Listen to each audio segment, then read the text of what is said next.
Cara, vocês estão batendo palma pra maluco dançar. Porque não é possível. O Monark tá entrando na cabeça de vocês de um jeito absurdo. E ninguém tá parando pra questionar o óbvio, que tá aqui na cara de todo mundo. Assim, tá muito óbvio isso aqui. Então, hoje eu vou ler pra vocês aqui o contrato do Flow, mostrar que não tem nada demais aqui e que o Monark não tem direito a absolutamente nada. E que ele tá distorcendo essa história toda só pra ganhar audiência em cima de vocês.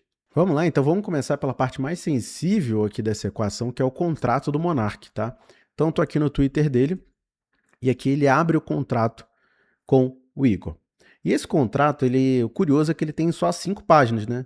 Então parece até um contrato de gaveta. Aqui vem uma parte mais interessante, que é aqui na cláusula 1.2, né? E que esse contrato, ele significa que ele está passando, né, o monarca está acessando as cotas dele com tudo que tem incluso, inclusive o ativo imobilizado, ou seja, imóvel, qualquer coisa que esteja ali nessa conta, as marcas e patentes, então guarda isso, as marcas e patentes, e todo o know-how, ou seja, especificações, desenhos e outros elementos semelhantes que vinculem o interveniente anuente, que é o Monark, e o desempenho do objeto social. Então, todo o know-how, tudo que compõe o Flow está sendo negociado nessa negociação do Monark. Então, assim, o que está difícil aqui de vocês entenderem, cara? Esse negócio é celebrado a caráter pró-soluto, de natureza irrevogável e irretratável, não comportando arrependimento de nenhuma das partes. Ou seja, assinou, não tem como voltar atrás. Gente, está tudo claro aqui. E é aqui que vê o calcanhar de Aquiles, na cláusula terceira, que aqui está falando do valor de 10 milhões, isso aí todo mundo já sabe, e esse valor será pago em parcelas, em 200 parcelas fixas de 50 mil reais. Beleza, tá? Ok. Só que ali no 3.1.2, esses valores só serão pagos, presta atenção, somente serão pagos, desde que comprovada a devida lucratividade da empresa, de no mínimo 3 vezes o valor. Ou seja, o Flow tem que lucrar pelo menos 150 mil para poder pagar 50. Se ele não lucrar 150 mil, logo não precisa pagar os 50 mil. O que o Monark cobra hoje, né, a reclamação dele é que o Flow está pagando 25. Mas, se o Flow não atingir essa lucratividade de 150 mil, ele não tem que pagar 50. Ele pode pagar os 25. É o que entende nesse contrato aqui. Continuando, na hipótese do item acima, o comprador cessionário, eu estou no 3.1.3, tá? Na hipótese do item acima, o comprador, ou seja, o Igor, reserva-se no direito de adiantar os valores a serem pagos, tá? Então, fica a opção dele, se quiser adiantar os valores ou não. Descontando-se de forma aritmética as parcelas. Beleza. Nunca inferior ao valor definido no item 3.1.1, salvo, presta atenção nisso, salvo quando não restar comprovada e suficiente lucratividade da empresa. Ou seja, que ele fala ali no 3.1.2, que é o quê? De 3 vezes o valor de 50 mil, 150 mil reais. Podendo assim pagar a quantia a ser apurada no mês subsequente. Ou seja, se ele não tem lucro, se ele não apura lucro, ele pode sim pagar essa quantia no mês seguinte. O não cumprimento ou atraso do pagamento, beleza, aí tem a multa ali de 5% e juros de uma hora de 1% ao mês. Ok, calculando-se de forma simples. Tranquilo, essa aqui é a multa caso ele não pague. Aí vamos aqui para a cláusula 3.4. O presente contrato compreende não só as cotas, como também todos os direitos a ela inerentes, inclusive eventuais participações societárias em outras empresas que detenha cotas. Então ele está falando que não só as cotas, mas todos os direitos. Quais são os direitos? Direito à marca. Se o Monark tem a marca no nome dele, isso também engloba a marca. Esse contrato está mal redigido? Está sim, né? Ele poderia estar melhor, mas ele não está enganando ninguém, não está excluindo nada. E assim, o contrato é tão simples, a venda da empresa é tão simples, que qualquer juiz que pegar esse contrato aqui vai entender exatamente o que está acontecendo. E aí o pessoal fica nessa, mas é que a marca está no nome do Monark. Beleza, pode estar no nome do Monark, mas o contrato é muito claro. Está tudo envolvido, todo qualquer direito, nome de marca. Está aqui, ó, 1.2. Presente em negócio jurídico também corresponde aos seguintes bens: ativo imobilizado e marcas e patentes. Então, assim, todo o know-how também, especificidade, desenhos, né? Então a marca Flow tem o desenho ali, tem a logotipo, tudo que vincule o Monark e o desempenho do seu objeto social. Assim, cadê a dificuldade de interpretação aqui? E aí o pessoal fica tentando interpretar a lei como se fosse algo engessado. Mas, gente, se isso for a juízo, qualquer juiz vai pegar esse contrato, vai entender o que aconteceu e falar, cara, mas aqui é muito óbvio. Inclusive, qualquer juiz vai dar um esporro no Monark e no advogado dele, se eles forem a juízo, questionar isso. Porque ele vai falar, cara, tu tá perdendo o meu tempo aqui, tu tá perdendo o tempo da justiça, isso aqui respeita-se o princípio da boa-fé. Não tem por que você ficar brigando por vírgula, que tinha que ter uma... Não, cara. Tá muito claro que todos os ativos que estavam no nome do Monark foram negociados e ele está recebendo por isso.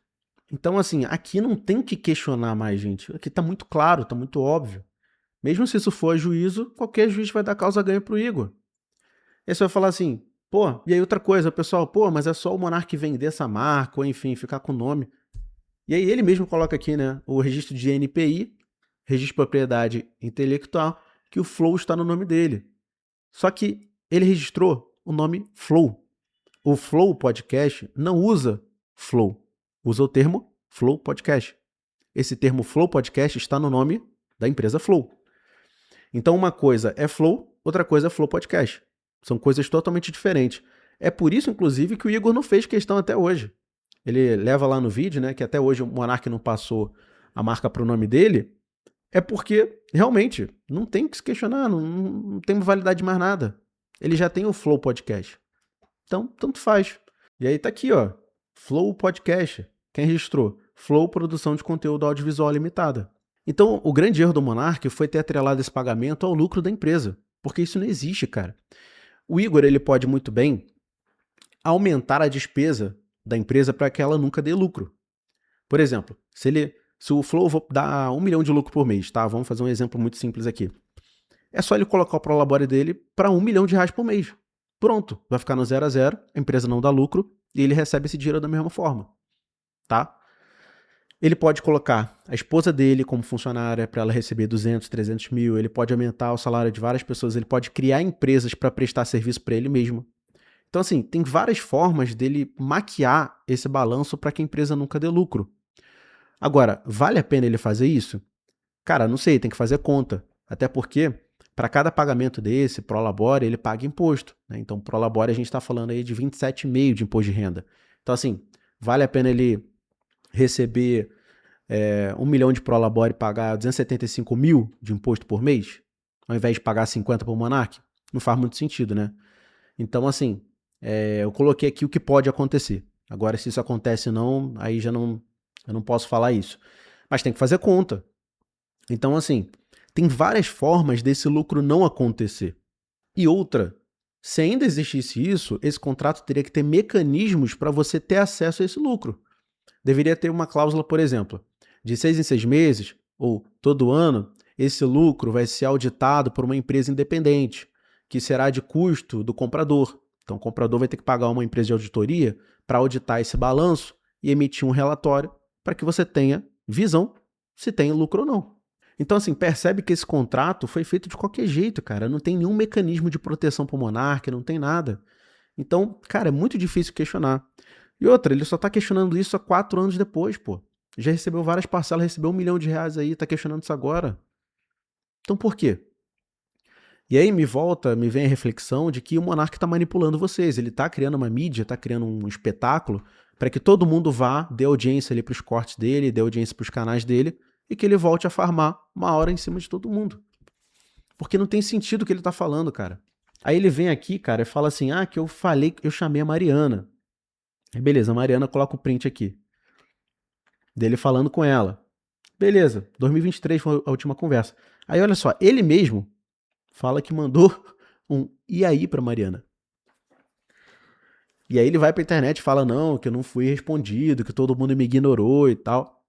Cara, uma mensagem de 12 de janeiro. Mandou e aí. Vocês estão entendendo? Tipo assim, ele nem chegou e falou assim, oi Mariana, tudo bem? Aqui é o Monark, tô falando de outro número e tal. Pô, tô entrando em contato pra falar que eu não recebi. Os valores mudaram, que tô tendo um atraso de pagamento, sei lá. não foi isso. Tipo, ele mandou um e aí? Cara, pra que você vai responder a mensagem de um sócio que você já desfez sociedade, que você tá brigado, que ele te manda e aí? Te manda um oi. Porra, não faz sentido. Só que o Monark vai pra internet e cria um escarcéu. Ele fala, nossa, estão me ignorando, que estão... Então assim, brother, é muito difícil defender ele aqui. Porque nada está fazendo o mínimo sentido aqui nessa história. E outra, juridicamente, o monarca não tem direito a receber nada. Eu coloquei isso num vídeo longo que eu fiz, eu postei ontem essa análise completa de todos os argumentos, tudo que eu trouxe foi um vídeo de 2 horas, e ali eu mostro na lei, mostro a lei ali, que o monarca não tem direito a absolutamente nada. Se o Igor quisesse, ele poderia levar isso à justiça, questionar e não pagar nada, e o monarca, inclusive, teria que pagar à sociedade, porque o que ele causou trouxe muito mais prejuízo do que ele recebeu, tá? E por fim, o último argumento que o Monark traz é que ele passou uma coisa pro Igor, né? Ele passou uma marca pro Igor que já tinha muita credibilidade, que tinha história, que o Flow tem um peso, né? E assim, o que ele tá questionando aqui é um valuation de um ativo intangível, que é basicamente você achar o valor de uma marca. Só que isso é uma coisa totalmente abstrata e dificílima de acontecer. Eu já tentei fazer isso na minha marca no passado, falei com 3 profissionais diferentes, profissionais bons, e não tive uma definitiva. Eles falaram, cara, isso aí é meio que impossível de fazer, sabe? É meio que você tentar descobrir qual o valor da Apple, qual o valor da marca Coca-Cola, sendo que é uma coisa, porra, complexa. Você tem que desenvolver uma tese. Então é algo totalmente questionável, entendeu? Não tem como você ficar, porra, é intangível, o próprio nome diz, é intangível. Então, o valor que o Monark recebeu foi referente ao valor patrimonial. Então eles pegaram o patrimônio, viram o que valia ali alguma coisa e tal, e dividiram no meio. Basicamente foi isso. Agora, encontrar o valor da marca é muito difícil. Até porque naquela época a marca estava destruída. Então, uma coisa é você chegar hoje e perguntar quanto que o Flow vale, né? Qual a credibilidade que o Flow tem. E outra coisa é você chegar lá no dia em 2022, 2021, quando aconteceu ali, e calcular o valor da credibilidade. Então, naquela época, a marca valia 0, né? Ou muito pouco, ou mínimo. E hoje ela vale alguma coisa. A mesma coisa. Poxa, a Coca-Cola passa por uma crise, né? Descobrem que tem, porra, pelo de rato ali na formulação da Coca-Cola. Pô, é óbvio que se você fizer um valuation naquele momento, a marca vai estar em baixa. Você vai pagar um valor muito baixo. Agora, depois de 3 anos, 4 anos, as pessoas já vão ter esquecido daquilo e o valuation vai ser totalmente diferente. Então, não tem como você chegar nessa matemática, sabe? É uma coisa muito complexa. E a única coisa que ele questiona é isso. É uma coisa intangível, que não dá para mensurar, né? Assim como todos os argumentos que ele traz são intangíveis, são coisas sentimentais. Agora, o que foi tangível foi o prejuízo que ele trouxe para o Flow. Foi que ele eliminou qualquer tipo de receita, qualquer tipo de dinheiro que o Flow pudesse receber. Ele quebrou a empresa. E, de fato, o Igor, quando fala que comprou o Flow a R$0, que a empresa não valia nada, realmente não valia nada.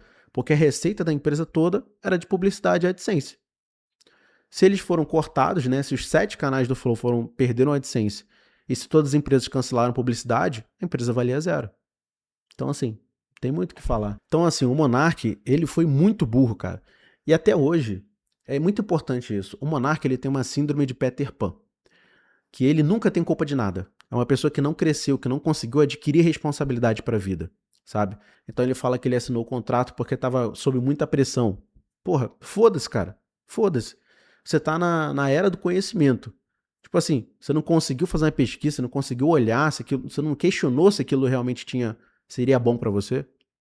Ah, porque eu confiei muito porque eu amava demais. Pô, eu achava que a galera era minha amiga, eu a amava muito. Ah, que eu não falei nada demais. Então, todo argumento que ele traz é sempre um argumento sentimental, ou seja, é uma coisa de, a gente construiu lá atrás, que a gente era amigo, que é... E outra que ele nunca tem culpa de nada. Então, o Monark falou o que falou em rede nacional. Inclusive, vou até colocar o Rogério Skylab falando isso pra ele, alertando eles há 4 anos atrás. Olha isso, cara, olha isso. Conversando com você, a gente fala qualquer coisa. Sim. Mas aqui não, aqui é um programa... A gente não gosta disso, na verdade, Sky. Agora a gente gostaria que aqui fosse uma conversa de botequim. Mas não é um botequim. Porque tem uma multidão vendo lá fora, cara. Isso aqui, querendo ou não, você sendo formado ou não, isso aqui é um programa jornalístico, porra. Eu não gosto disso. A forma do programa é de conversa livre, ok, não tem problema. Mas é um programa jornalístico. Precisa entendeu? ser, a gente não pode ser só dois moleque idiota. Eu sou meio idiota, na real. Foda-se, mas é um programa jornalístico. Esse foda-se é muito bom, né? Foda-se. É um programa jornalístico. O que ele tá falando aqui é que tem responsabilidade, cara. Tudo que você fala ao vivo tem responsabilidade. E essa é a responsabilidade que o monarca foge a todo tempo. É isso que ele não consegue aceitar e que ele não quer aceitar. Só que, irmão, aconteceu já. Aconteceu, porra. Tem uma multidão vendo. Tem uma multidão vendo. Tá vendo o BBB também. O BBB é um programa jornalístico. Não é uma conversa de botequim, porra. Então, tudo que se fala aqui tem uma responsabilidade, sacou, cara? Tem uma responsabilidade. Ele tentou avisar. Então, assim, cara, o monarca não tem culpa de nada. Até agora eu não vi o monarca falando que tem culpa de nada. E isso que é o mais absurdo da história. Então ele tira o corpo dele da reta o tempo todo, joga tudo pra conta do Igor, e agora que o Igor tá tendo sucesso, que ele na verdade, o estopim dessa parada foi porque o Igor comprou a Mercedes de 300 mil reais. Então isso afetou muito o monarca, e ele quis trazer essa história à tona aí. Inclusive, essa Mercedes ela pode ter sido comprada pela holding. Isso pode ter virado despesa administrativa, o que vai abater ainda mais do lucro e fazendo com que o monarca não receba o dinheiro. Então, assim, se o Igor coloca que essa Mercedes foi uma despesa comercial, por exemplo, que essa Mercedes vai ser usada para ele fazer mais conteúdo, que vai trazer mais visualização e mais dinheiro, é uma justificativa ótima para o negócio. Então, ele pode ter comprado a Mercedes com a holding, não com a pessoa física. Então, mais um furo aí que foi dado nesse contrato. Mas, cara, assim, não tem muito como defender, cara. O monarca, ele cagou tudo. Tudo foi culpa do monarca. Assim, não tem nada que a gente olha assim e fala, caramba, pô, realmente, não. O que ele poderia ter brigado era no contrato. Só que ele não brigou quando era pra brigar. Você briga no contrato antes de assinar. Depois que você assina, aí tá aqui, ó, 1.1. Cede e transfere de forma irrevogável e irretratável, sem chance de arrependimento. Então, cara, não adianta agora, 4 anos depois, chorar o leite derramado. A hora de olhar isso era antes de assinar o contrato. Como eu falei no vídeo completo que eu fiz, eu já levei quase 2 meses para assinar um contrato societário, porque a hora de brigar é antes de assinar. Depois que assinou, meu amigo, não adianta chorar, beleza? Então é isso.